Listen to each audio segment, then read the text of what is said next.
Welcome back to the In Her Shoes podcast.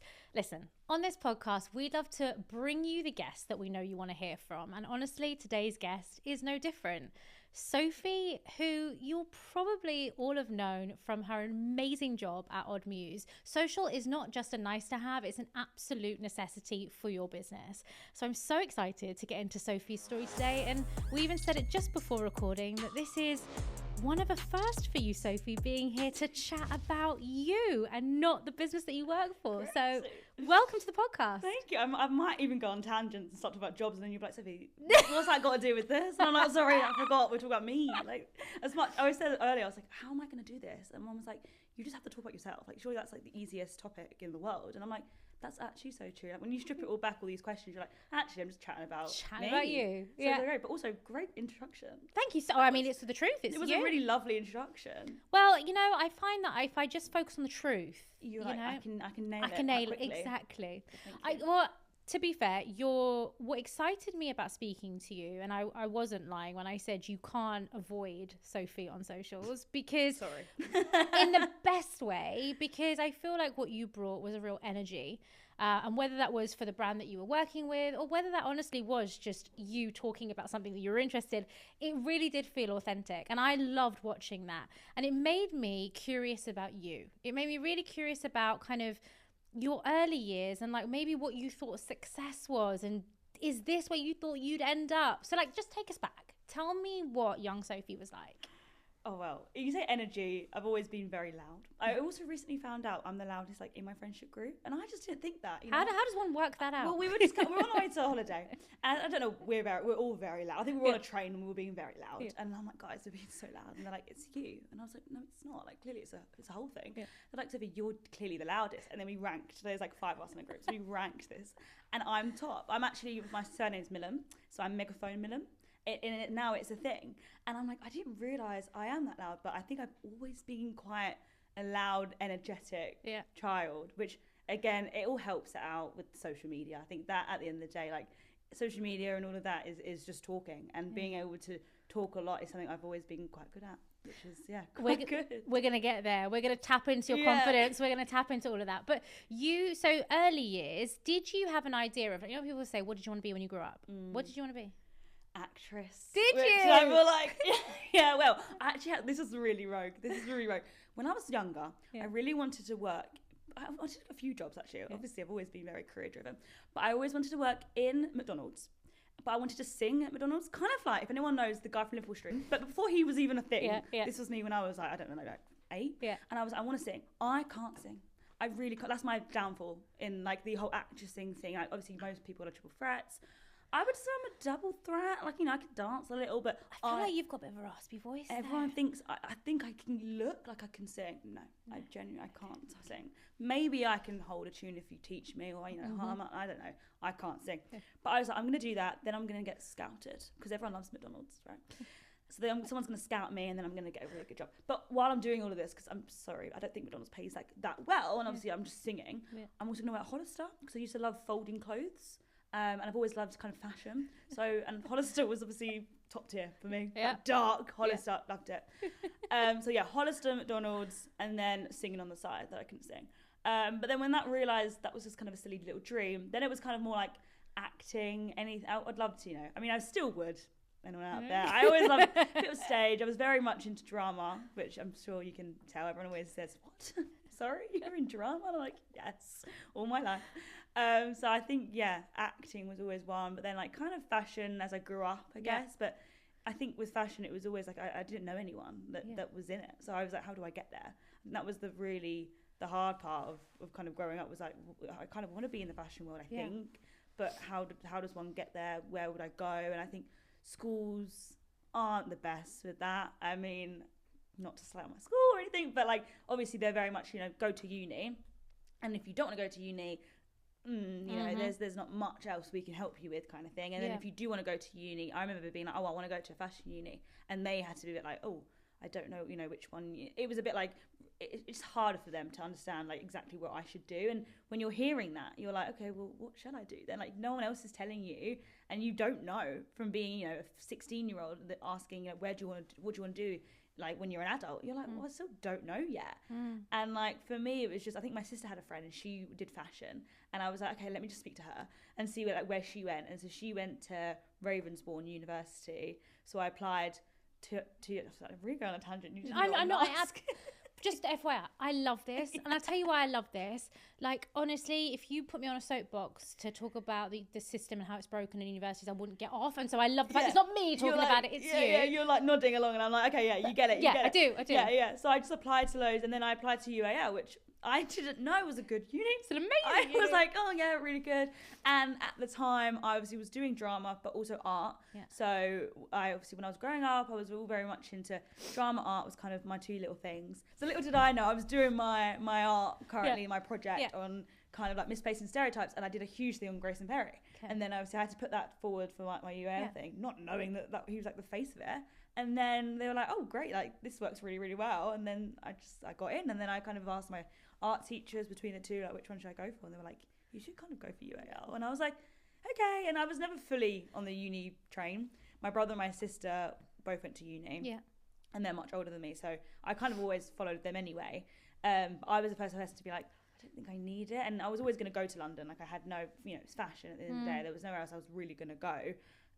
So I was never going to even live in London, because I only live a little bit outside of London. So I thought, do I actually need to go? And then that goes into the whole thing of Muse and how I got my job, and that's like a whole great story. But yeah, growing up, I think I was always a bit like, I can still go into acting if I really want to, but that kind of like died out, because I think that's a hard dream to kind of follow through. And then fashion came in, art came in, and then I kind of went into doing fashion, and that's kind of led me to social media, which is a very random path. But it's really interesting, and what I love about that, your early beginnings is the fact that you're really honest about saying, I had all these like interests and I had all these ideas of like what I wanted to do and be, but actually it didn't seem to there didn't seem to be a clear path. No. And anyone that I spoke to in my periphery didn't necessarily know where to guide me.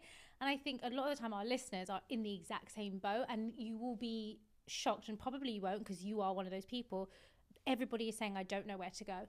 You've paid all this money for university only to end, and then you still don't know. You still don't know. Yeah. So it is a really, really difficult time. And I think that if there is anyone listening that's feeling like I'm in this situation now, just take solace in the fact that actually no one knows. No one knows. No one knows. I mean, I'm a big believer to think that, like obviously if you need a degree for your job, you want to be a doctor. Yeah, you need to go to university. I'm telling you that now.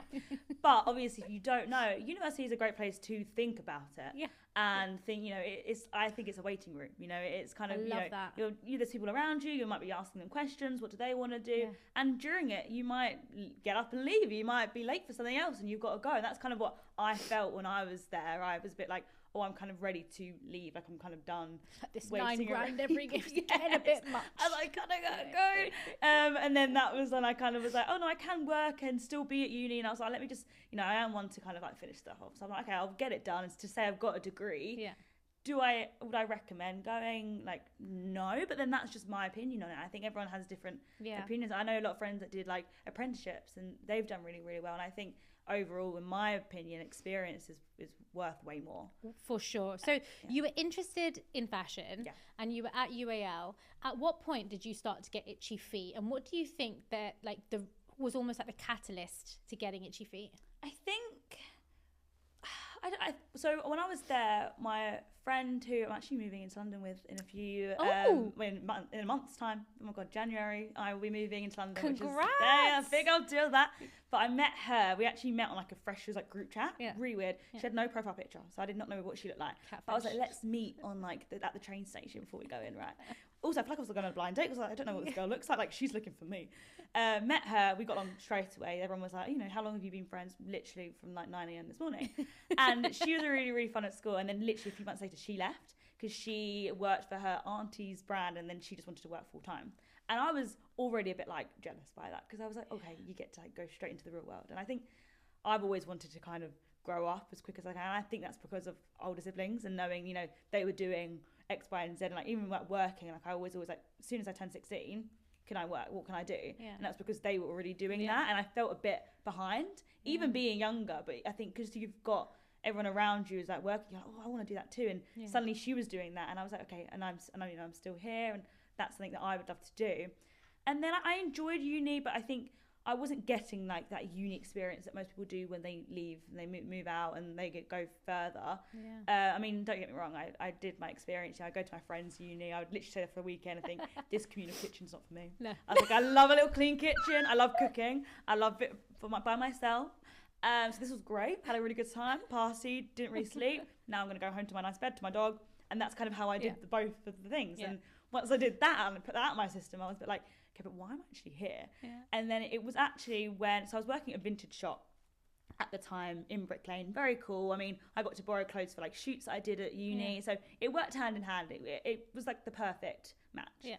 And then Amy put something on her socials saying that she was looking for a social media assistant full time.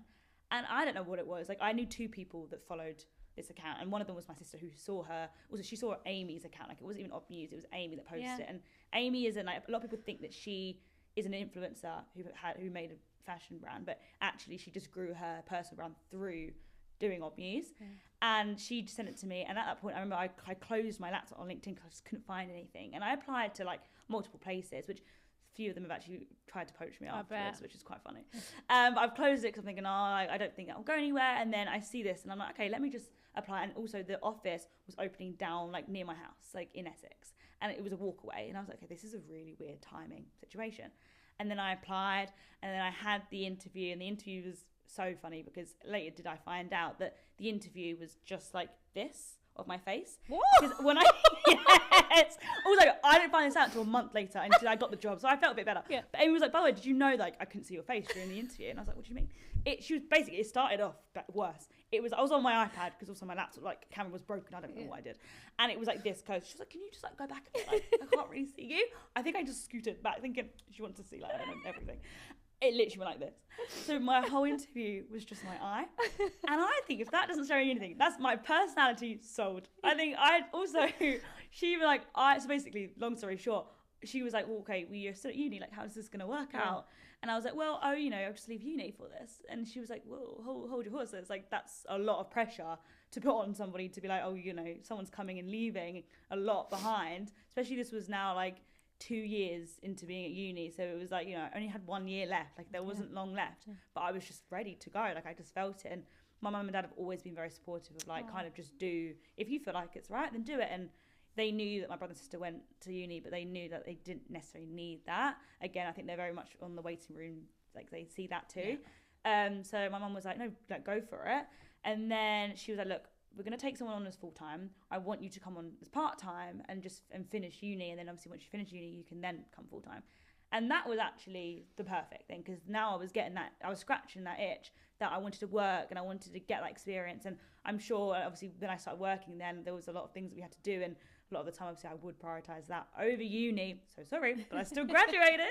And then I had a job afterwards. So it was actually a really nice feeling of like, I can like do both. And I managed, it was hard, but I balanced both as much as I could. And then I did it. So I scratched the itch while also getting a degree, but I'm still paying it off. So listen, I think it will it's a universal experience. I think I tell myself that. I'm like, most people are, so technically are you? Listen, and you know what, I also think you guys are a lot more like shrewd, astute, like you think about things differently. Us millennials, honestly, we like to fucking do things a hard way, and I just don't know why. Sometimes they're like, I don't know, I feel like that's like a good and a bad thing, because sometimes it's like you want to, if you're going the hard way, you might be learning things on the way. Sometimes if you're going with easier out, then you're like straight away done it. What have you learned from that? You kind of want a little bit of like hills. But I get what you mean. It's why I need Gen Z energy in my life sometimes, because I'm like, balance. Just give me an injection of it, because sometimes I just need to be shaken out of my like corporate bullshit, because it's annoying. But when you've been trained that way for so long, I don't think I can work in a corporate world. No, don't. And honestly, it's actually something I would advocate against, only because I'm not going to get into it, but obviously we do talk a lot about tech on this podcast. And the thing is that the world is changing. And so the jobs are changing too. And I think it's important to know how those large organizations work, because sometimes, and actually, I feel like Amy had said something like this recently, where she was saying how Odd Muse it's grown so big, more than she'd ever thought it would grow. But it's become a bit of a monster, and this wasn't maybe what she set out to create. But when you do create something successful and it turns into this large thing, sometimes to know how to manage it or to navigate it is really important. And so having the best of those, like startup gritty energy, but also like having polished edges, and do you know what I mean? That I mean, that's exactly like the entire of this year is kind of coming to the terms of how big of Muse was. Like I think a lot of the time, obviously, you're just so stuck in like what's happening right there and then, and it happened so quickly that no one really knew what was going on. Like it was just kind of like you just do it. You know, the next thing, you know, we were doing a catwalk, and then we're opening stores, and then we're in New York, and then we're doing huge Black Friday sales, and it's like then we're doing a podcast. Like it was always the next thing, and then it wasn't until you kind of, I think when Amy moved to New York, was it a kind of a case of, well, this company is huge, and like now we have like 2 stores, and then the third one was opening, and it opened this September, and it's like it is this huge thing. And I think like for her, I mean, she's an incredible woman. Like she is one of the most amazing women that I know. The way she balanced it all by herself, like, you know, no investors, like no, not even a co-founder. I think I spoke to her actually about this, and she said if I could do this all over again, I would have a co-founder. And I think I found that through Soul.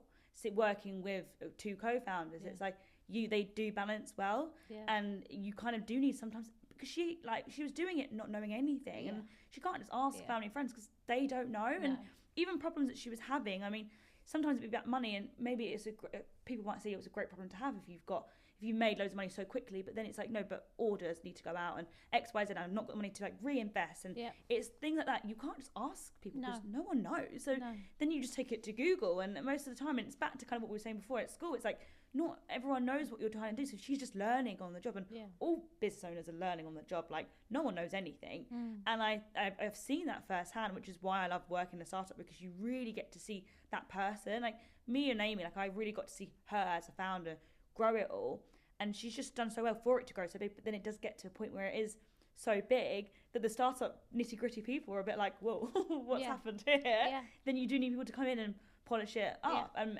it becomes obviously more corporate thing, because it has to become a corporate thing, because now it's like a lot of employees and a lot of stores around, and a lot of money goes into it and out of it, and it's just. But what an incredible journey, right? Oh my God. To have been on that kind of, we call it like that hockey stick moment, where you're just like, you're seeing it go, and all of a sudden you're on this roller coaster, you're like, oh my God, like you can't get off, but it's like so fun. You're like, this is great. You don't know what's gonna happen next. Like it's like a blindfolded roller coaster. Like I'm like, I don't know what's gonna happen, but I know I'm gonna love it. Like I know it's gonna be good. And during my whole time there was not once I was like, oh, I could be doing something. I'm like, I haven't got time to think about that. I'm like, this is great. This is amazing. I love this. So because I think I don't meet many people who have that drive that you have, where at university you were thinking, I can't wait to get out, and I can't wait to get into that real world. And whether it is having 2 older siblings, or whether this is just innate in you, and you've just got kind of the ingredients that make up your personality, where you are curious and you're a roll up your sleeves kind of person.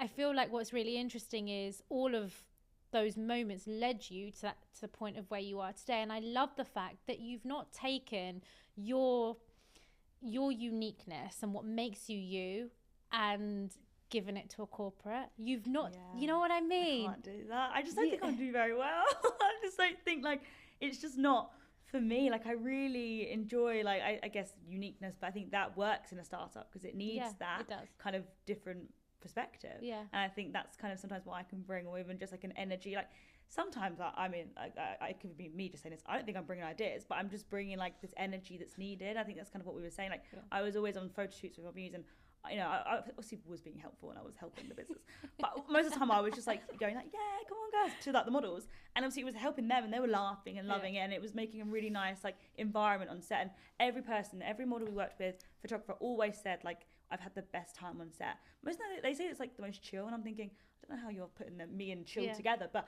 I like that feeling of like, it was just always a very positive thing on set. And I think that's why I work so well in these little things, because I can just bring like a little bit of just like energy that's kind of needed when things are a little bit stressful and you don't know what's going on. And it's like, okay, but it's fine because we're gonna have fun, because this should be fun. And I think with a corporate world, like I just don't love the idea of being a number and a machine. And I think I've had this conversation really like recently, like quite a lot, about certain people obviously just love a little 9 to 5 and they shut off at 5, and that's just like, it's just two different types of people.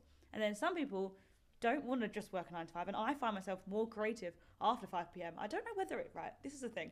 I don't know whether it's because I'm like, now technically I'm not like being paid. I have like more freedom, like to just let me just like brainstorm things, and I get more creative and I get loads of ideas come on. And then next minute I'm there like typing and writing it all down, ready for like the next day to like tell it to my bosses. But I feel like it's that pressure of knowing like I'm not actually working right now, that I work better. Does that make any sense? It does. I'm just so obsessed with everything you just said because I feel so seen. Yeah, it's great. You look at me, I'm thinking, right, maybe I do. No, I feel so. I wish we could bottle like what that is, because you're so right. It is. There are, and maybe there's more than two, but like there are like for argument's sake, yeah, two different types of people. The people that do like working this kind of like 9 to 5, and I want my freedom, and I want all this. I'm not necessarily. And you're probably the same. It's not that you don't want your freedom, but actually you're just a creative individual where your brain probably doesn't switch off. It's just there's not a timing. No. And I'm glad like to be like, on my laptop 9 to 5, and then I'll be doing my personal thing. But like I love the idea, and I've always have been. Again, I don't know whether it's because I'm young into it or whatever, but I love the idea of like having my founders on like WhatsApp and just messaging them. Like I did that with Amy, and I do that now with both Henry and Millie. Like we'll all just be messaging whenever. Yeah. And like certain people might not like that, but I don't mind it at all, because then you feel involved. And I think that goes into the whole being in a corporate world. Like I just want to be involved. Yeah. I hate the feeling of being like, I think I hate the feeling of being bored, number one. Yeah. And I just hate the feeling of like I'm not having any effect or any touch on anything. Like I want to, and I think I always said this when I was younger, like I never knew exactly what I wanted to do, but I always knew I wanted to change or do something and affect something that has like a Sophie touch. Like, whether that, I mean, it wasn't, when I was younger, I was like, oh yeah, world peace. Like obviously it wasn't going to be world peace, so I wasn't going to become a doctor and cure cancer, but I was like, I want to do something where I can just help someone, or people know my name, but whether that's like for a huge thing or just because I did something really great that, people were talking about me, or I don't know. I think it was just a point of like, I wanted to do something where you could be like, okay, Sophie did that. And I luckily, Muse happened, and then me leaving there has allowed me to actually to take a step back and think, oh, people actually are doing that now. Yeah. People are saying, oh, Sophie did really well at Muse. And as much as I'm there going, I need to say thank you. I need to be like, yes, thanks, but I won't be, because I'm there like, no, it was everyone else, wasn't me, like, da-da-da-da. But it's knowing, I am doing that, like, I am making moments and I'm doing these little touches and people are noticing that. I'm so, you know what, I'm just so glad you're sitting in this seat, because I feel like, when people say that your vibe attracts your tribe and all of those things, sometimes I do feel like I have this pull towards certain people, and I can never put my finger on why until I actually then like have a conversation. But there's always like this little feeling, and everything you've just said has just explained to me that feeling. So when I was younger, I basically said, like, if when I die, which is so fucking morbid, like, cool, on my gravestone, I want there to have been something that has helped change the world, even if it was something small. I want to be the change. And I feel like there's so many problems in this world. Why can't we just help, like, make it a little bit better? Yeah. So the fact that you are a change maker in your blood, that's who you are, and however you're going to apply that to whatever business you're a part of or that you work for, maybe have your own, like, that's just who you are. Yeah. I mean,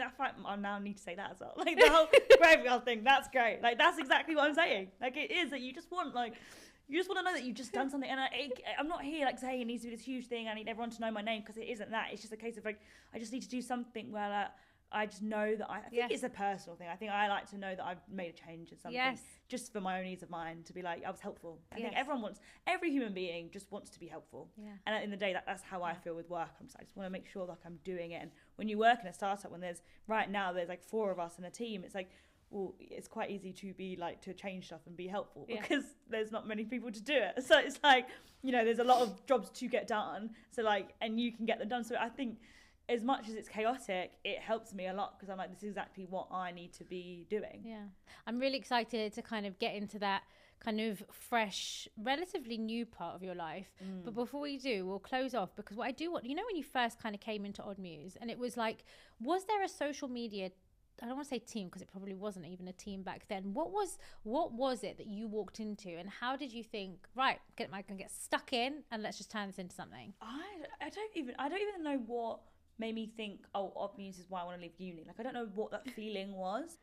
I'm going to let you in on a secret. It's a secret that's actually been shared on this podcast in pretty much every single episode. I've been stunned by every guest essentially saying verbatim what it was that unlocked their career and earned them a seat at their table. So if you're looking to make that next step in your career, maybe you're looking for your next opportunity, maybe you're even thinking about starting a portfolio career, I want you to stop thinking about how do I perfect my CV or how do I finish that application. I know it feels good to hit quick apply on LinkedIn, but the reality is it's probably not even being seen by the human eye. But what we know, because of all of the conversations from guests on this very podcast, is what earned them the seat at the table is their network. Now, that's a really, really powerful thing to think about, that human connection and people unlock your career growth. And here's the thing, the tool that will help you grow that network and unlock that career growth is your elevator pitch. We're so used to thinking about an elevator pitch for a product or a company, but I want you to reframe it and I want you to start thinking about yours. And I want to help you. So the easiest way to think about your elevator pitch is in 3 key parts. It's your hook, number 1, which is like a scroll stopping statement. You want to say something that's going to hook your audience in, the person that you're speaking to, because this hook is going to enable you to finish the rest of your elevator pitch. Part 2 is your USP, your unique selling points. I want you to communicate what it is that's unique about you, the values that you would bring to an organization. And 3, this is where it gets interesting. It's your ask. Especially here in the UK, we can be quite humble and we dance around topics, but this is your opportunity to succinctly communicate what it is that you want from this interaction. And that's all it is. It's 3 key parts to your elevator pitch. And like I said, I want to help you build yours. So head over to www.riserapp.ai to help craft your elevator pitch. And I don't know. I still don't know what it was. I think I just, again, it was the itch I wanted to scratch. And then I think even just chatting to Amy, like on the interview, I was like, oh no, she's really lovely. And then straight away, everyone I always worked with at Muse are so nice. And it was mainly girls. And I think that was like, everyone always thought if you work with loads of girls, it's going to be quite catty. You know, it can be, but it never was. Everyone just, I think Amy just did really good at interviewing or like really good at vibe checking because everyone got on so well. At the beginning, it was like the socials. Yeah. I think she had help like from other people like helping her as well, but Amy was just the socials. I mean, she was the face of it. She was managing like both like Instagram, TikTok. It was just her. So when I came on, I was just kind of like a mini her. And then I learned from her, and it was 2 months after I started that we went to Paris, and I remember being petrified to go on this trip. I thought, sorry, like, and also it was so funny because like the year before this, I was working at this vintage shop, and they paid me to go to why did I just forget? Birmingham. Yeah. And I was like, oh my God, I'm getting paid to go to Birmingham. Like, I was so excited because I was like, this is crazy to me. You know, I'm a uni student getting paid to go somewhere. Yeah. Yes, it was Birmingham. Next minute, I'm in Paris and it was just me and Amy. And like a lot of people would always think, oh, there's a bigger team behind that. But it was just me and her. And that's why it worked well because we went by our own schedules and we would go off, you know, I came with loads of ideas. And most times she would say yes to some of them. Then she'd go, that's a bit crazy, or that will waste our time, or like, no. And then we would work together. And then somehow when we went to Paris, that was just when it blew up. We did this like, great, like the content just did really, really well.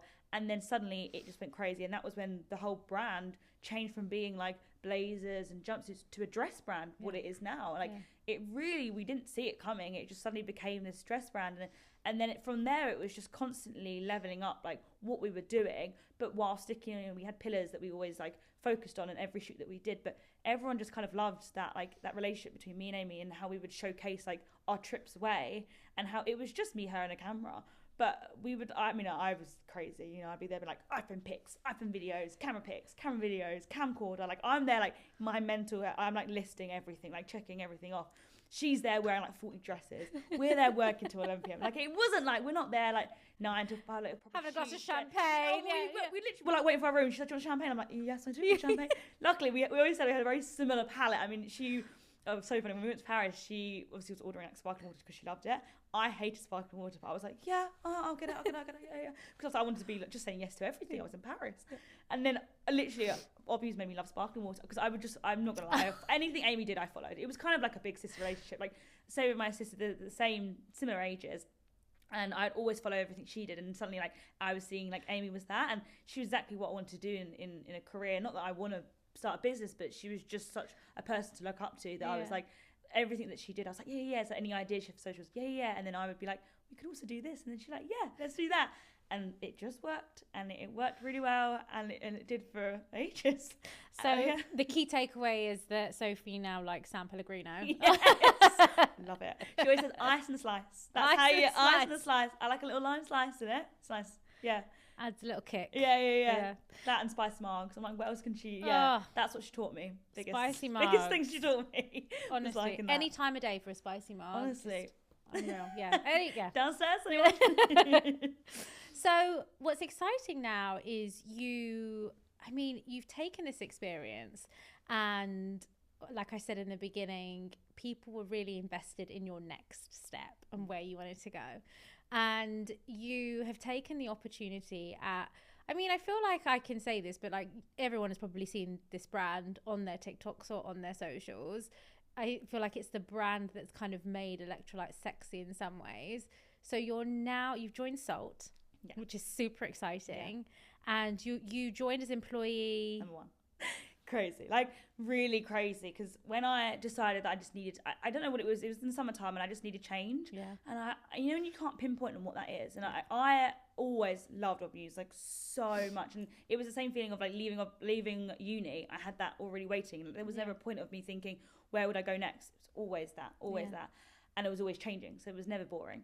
And there was just a point at someone, I was like, I need something. And I was like, I don't really want to go traveling. Like, I love the idea of going traveling, but I'm like, actually, like, I kind of just want to work. And I don't need that right now. Who am I going to go traveling with? Like, my friend, like, would go suitcasing, not backpacking. Like, that's his vibe. And, like, I'd go with my mum. And I'm like, well, who's going traveling with their mum? Probably I would do that. But that wasn't what I wanted. I was like, what? I couldn't pinpoint it. And then I followed Millie. So I met her through Muse at an event. And I've basically been talking to her for, like, 5 years. She started influencing. And I think I was probably, like, in her followers when she had, like, 10, 12k. So like when she was a micro influencer, and I just followed her all through like her journey as an influencer, and then now as this co-founder of this electrolyte company. And so I knew about Salt from January when they started like building in public, and kind of what they were known for was posting everything on socials. And literally they were selling a product without a product even just being there to buy. So they were building this customer before they could even shop. And I think that's just what they did so well, and that's their recipe. It's that building in public.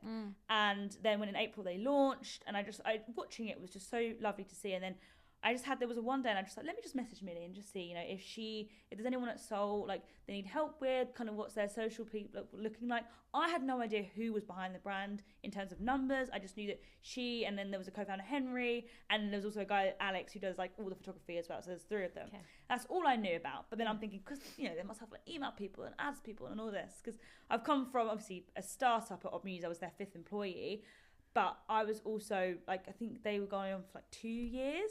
Now this has been 5 months, and the difference is crazy. And I went and met them for coffee, and they were like, so you're going to be if you want to join, you will be our first employee. And I was like, right. And I was like, what does that even mean? And they don't know. And that's when I said back to, everyone's learning on the job. They've never written a contract for anyone before. Like, what does that look like? Yeah. Like in my contract, it literally says Millie's PR share, because she's an influencer. So she gets sent loads of random stuff.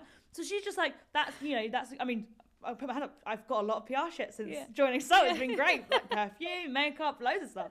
And it was literally like endless amount of Soul. Like, and then it literally put TBC, like to be confirmed, on there, because they're like, we don't know yet what we can give you, but we will give you a lot. Like I don't know what it was. Just, it was nice for that rawness, and it was back to what I wanted again. Like I loved working with Muse when it was a startup, and then it just became a bigger thing, like we said, and that is amazing. I mean, it's hard, but it's an amazing thing for Amy to have accomplished, and for it to still be growing. It's crazy.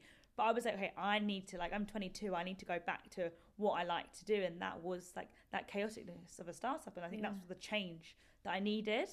And then I was like, okay, first employee, like, what does that mean? I don't know, but maybe I could do this. And I just think I loved the idea of like, they were learning on the job as much as I was learning on the job. And it was absolutely crazy. And Henry said to me, look, it's a huge risk. Like, it's a huge risk. And he wasn't sugarcoating it. But he's like, but it could be, and it will be a huge reward if you do come on. And then I'm like, well, if I'm not doing it now, then it's like, when else am I going to do that? Like I was living at home, and I don't have anything else, no outgoings really, I've not got a family to provide for. Like it makes sense for me just to do it now. Like, why would I not just bite the bullet? And so I did. And then that was absolutely mad. And then when I first started, Millie was still in New York because she was just there for a month. And so it was just me and Henry, and he messaged me like the week or 2 weeks before I was meant to start, being like, oh, by the way, how do you feel about going to Portugal on your first week? And I'm like, sorry, which I'm giggling to myself because I'm thinking, oh, I'm leaving this. Obviously, I've done so well with Muse. I've gone to so many lovely places with Amy. I've really hit jackpot, and it's so nice. And I'm thinking, okay, it's absolutely fine. Like, go to a startup. I'm not expecting anything lavish, you know. And he's like, do you want to go to Portugal? I'm thinking, what have I done? Like how have I brought this like good luck? I'm like, okay, yeah, why not? And like there's like this platform that we were working with right now. Shout out to Monash, because they flew us out to Portugal. And I thought, oh, I've never worked with a straight man before. I mean, unless you count Nando's, but like I've never worked with a straight man. And I'm like, right, how's this gonna go about? And so I'm thinking, okay, I need to meet up with him before I start, because like if I can't spend 3 hours with you, how am I going to spend 3 days with you? Which also includes a plane ride, which has obviously no Wi-Fi, which is an easy way to escape anyone that you don't want to talk to. Is like, oh, I'm like just texting. Nothing. You have to be like so. And I'm a very like open person. Yes. I'm very loud and chatty, as we're aware. But I was like, I need to make sure. I've met him once at this coffee meeting, and then we had a few Zoom calls, but nothing. You know, I knew Millie, didn't know him. And I met up with him, and it was just 3 hours, and I thought, okay, no, this is a vibe. I like this. Very easy conversation, very easy breezy. And then the following week, we went to Portugal, and it was the most randomest trip of my life. Like, it just felt weird. Like, I wasn't going away for a photo shoot, and, you know, it wasn't chaotic, and it was, I had no idea what I was going in for, neither did he. And the next minute, I'm on a panel talk on my first day. What? I was 20 minutes. So we get there, we have one day. Technically, I wasn't actually like, getting paid yet, so I was kind of just like getting flown to Portugal for no reason. We also thought we were going to Lisbon, which we flew into, but we weren't actually like, staying in Lisbon. We stayed in this other place. So we had even no idea where the car was taking us, because he's like so type B. It's crazy. Like, I'm somewhat type B, but when it comes to work, because of Amy, like I mean, I hope she doesn't mind, but she's ADHD a lot. And so is Millie and Henry. Yeah. I think I just really attract these ADHD founders. And they were like, they're just very type B. I think that's why they brought me on, to kind of like list and organise them a little bit more. And yeah, I was with him, and he's like, we nearly flew over the day before. And thank God I checked the flights and checked us in. Because I was like, guys, it's not till Tuesday. It's Monday, it's not till Tuesday. Anyway, we get there, and I'm like, it's a lovely hotel, own room, gorgeous. Like, usually me and Amy would be like staying in the same room because it's just easy, you know. I'm not going to stay with him, am I? Gorgeous room. Pretty sure my room's nicer than his as well. Don't tell him that. He's hopefully not listening. Lovely. And then the next day, we're at breakfast, and we're about to go into this panel talk. And it's just for everyone who's part of this like program. It's just like all his employees. They want to like hear from Henry, and he's like meant to be like, you know, the fun new talking whatever. And we're walking in, and I'm filming him like to walk in, and everyone's like wooing him on, because like the guys going and like coming into the room, and Henry, like the owner of the biggest hydration brand, he was like bigging him up, right? So I'm filming, and I'm like, you know, doing my job. I walk in, I'm filming him sitting down, and I'm thinking, oh, where can I, there's a nice seat there, or like, oh, maybe over there, I can just sit at the back and just like film from afar, zoom in. And the next minute, he starts introducing me, and I'm like, why? He's like, first day on the job, Sophie. And I'm like, why is he introducing me? Henry stares at me like, I have no idea why he's introducing you. And there's another seat, and there's a mic just chilling there. And I was like, right. And then I just go and sit down with Henry. And like, it is, if you're hiring, I'm sorry, it's the best way to find out whether or not you're like, you've chosen the good person for the job. It's a great thing to do before probation, because I literally was like, I just sat down and so I just introduced myself and kind of where I used to work for and a bit about Muse. But obviously then I'm thinking, I don't want to talk loads about it because I'm here for Salt. Yeah. So he's asking Henry loads of things. And on your first week? Thursday, I asked the lady, because then they went to me, he was like, oh, so like, let's talk about the marketing. And obviously, Sophie, because you're going into that, let's like, see how much you know. So then they're asking me, like, you know, why is Salt so amazing on socials and the marketing and the branding? Luckily, I've been following since January. Luckily, I do know what I'm talking about. Yeah. Also great at chatting. So as long as you know a few things, you can easily just talk your way through it, you know? It's kind of like what I'm doing now. But yeah, I was literally like, oh yeah, like all this. And I asked the lady, I was like, so what time is it, sorry? And she's like, 9:20. I'm like, I'm 20 minutes into my job, and I'm here talking about how like the branding's so amazing and how like it's going to change like just like the wellness industry and how it's an influence in itself. And I'm like bigging it up so much. And Henry's just there like, yeah, great. And honestly, I was quite happy with how it went, because it showed him that I knew what I was doing, and like I can easily, you know, sit me down and I will just talk about it. And since then I've done another panel talk 3 weeks later, and it's just like it was absolutely bizarre, but it was the best like thing to just throw me in. And I told my family, they're like, what? And I'm like, I had no idea why I was coming. Henry apparently got told I was meant to be on the chat. He didn't tell me, or he said that he doesn't remember being told, so I don't know. But I got on there, chatted, did I don't think anyone had any doubt though that you would deliver, perform, you know, it comes naturally to you. So I'm interested. We spoke about this a little bit about this in the beginning, which was kind of the confidence. And I feel like you really naturally have this wonderful, very authentic confidence that comes through. And I think people might be listening thinking, God, Sophie's really confident. Like, I'd love to be like that. You know, I'd really love to almost just like you followed in your siblings' footsteps, and other people, like, they might be looking at you thinking, you know, I'm a little bit out of kind of coming into the workforce, but actually I would love to go and find a company that I'd like to work for. But they would love to have a little bit of that confidence that you have. How do you ensure that you feel like you're most confident? It's funny because I went on a date once, and I said, we were talking about being introverted and extroverted, and I was like, oh yeah, because I'm introverted. I'm being serious. Like, he starts laughing in my face like that, and I was like, like, why are you laughing? I then went to work, and I was like, guys, I went on a date, and a guy like laughed in my face when I said I was introverted. They were like, Sophie, because you're not, like, that's ridiculous.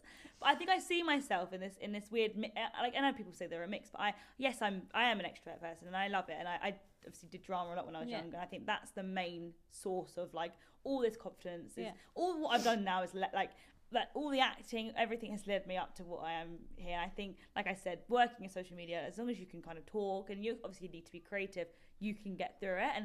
And for me, it's just like all interviews I've had as well, it's just been through personality. I want to say, like, most, like, I mean, I've not worked in loads of places, but everything has just been because I've been able just to sell myself without the experience. Like, I had no experience going into Top News, and I find that quite actually difficult when people say to me, like, you know, I'd love to speak to you about, you know, advice on how to get into like somewhere like Top News, and I feel a bit like I don't know what to tell you apart from just like, and this, I don't want to say be yourself because it sounds so like, oh, be yourself.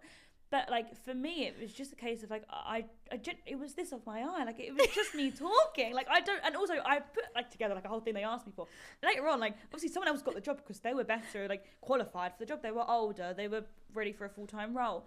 I was just there and I just had a good vibe, and Amy was just like, oh, I really like this person, and that's got me far. Like doing all this drama and leading up to it now this confidence has got me these jobs. So it is very important, and I think you just got to try and really tap into like if it's not what you are now, like what you if people are thinking like, oh, I want to be as loud and as obnoxious as Sophie, try and just pretend that you are, because no one knows. Like all of it's pretense. Like it is like, you know, like I said, I've never been on a podcast talking about myself before, and I think even like going on these panel talks might be challenging because, you know, it's first day, 20 minutes of a job, but I'm talking about something. So as long as I'm educated and I know what I'm talking about, it's fine. As soon as you twist it on the person, you're like, oh God, now I need to think about like me and think about like, actually, you know, why am I here and why am I like the way I am? And that's when it gets challenging. Like, I don't know exactly where this confidence has come from. I just know that that's why I'm here today, is because I've been able to sell myself and just kind of be very loud. And I just want people to think like, be loud and don't be apologetic for doing it. And I think for the longest time I was so unapologetic about just, I think even at school, like I was loud, but I was always getting on with stuff. And I think, you know, as you are at school, you're trying to just blend in. Yeah. And I do think like that was me until I realized like, oh no, like the industry and most industries is about yourself. And I think even literally Rise Up, like all of it isn't about experience. This wasn't even meant to be a whole, I'm not even like, I didn't even mean to, like, this was not an ad, guys. I just saw the light and I thought, right, yeah, ding, like literally. But it's not about experience, and I don't think it should be. And especially like if we're going back into like, if you don't want to go to uni and you want to go straight into like just working, which I think is a really good experience to get, but you don't have the experience. So obviously some places like won't take you on because you haven't got experience, and that's not the right place. And I'm just fortunate that Amy was happy to take on someone that doesn't have that. But again, that was just because I was able to be like, yeah, you want to work with me, don't you? Like, why wouldn't you want to work with me? And it comes with confidence, because you can't have experience at the beginning, because who's going to give that to you until you have your first like proper job? And yeah, I don't even know what the question was because I'm just rambling on. How do I get that confidence? You answered. You put it that way. You answered. I think I am so glad we had this conversation, because you fascinate me in so many ways, and I'm really excited to actually just watch your journey. I feel like this is the start of something beautiful for you, and I think I just have this gut feel about you and kind of what your next 5 years are going to look like. You're a very energetic human being, and you've got a lot to give and it's not just to one company or person or people. And so I think watch this space, guys. Thank you so much for being on the podcast. Thank you for having me. It's been great. I'll come again if you want. Please do.